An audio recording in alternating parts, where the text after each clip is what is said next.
తెలంగాణ రాష్ట్ర సాధనలో హైదరాబాద్ స్వేచ్ఛకు పోరాటంలో ఎదురొడ్డి నిలిచి నైజాం నవాబులను తిప్పికొట్టింది మున్నూరు కాపులే అనడంలో ఎటువంటి సందేహం లేదు.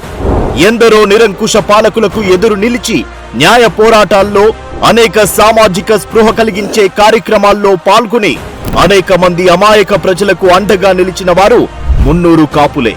భారతమాత సంఖ్యలను విడిపించడానికి తమ ప్రాణాలను సైతం తృణప్రాయంగా అర్పించింది మున్నూరు కాపులే.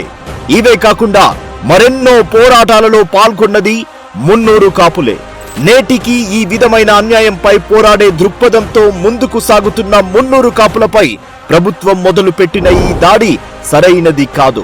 తెలంగాణ రాష్ట్రంలోని 40 లక్షలకు పైగా ఉన్న మున్నూరు కాపులను ప్రభుత్వం ఈ విధంగా మానసిక క్షోభకు గురి చేయడం ఎంతవరకు సబబు? ఒకవేళ ఇదే విధమైన వైఖరి కొనసాగిస్తాం అనే ఆలోచన ఉన్నట్లయితే మున్నూరు కాపులు గతంలో కూడా అనేక పోరాటాలు చేశారు, చూశారు కూడా. మేము పోరాటాల పురిటిగడ్డ తెలంగాణలో జన్మించిన వాళ్ళమే.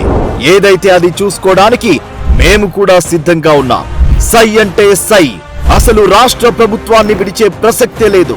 ఇలా నయవంచన చేయడం కంటే కూడా నీచమైన ఆలోచన ఇంకొకటి లేదు. రాజ్యాంగాన్ని సైతం అవహేళన చేసే విధంగా ఉన్న ఈ బోగస్ కులగణన సర్వేని ప్రజలందరూ కూడా బహిష్కరించాలని పిలుపునిస్తున్నాం.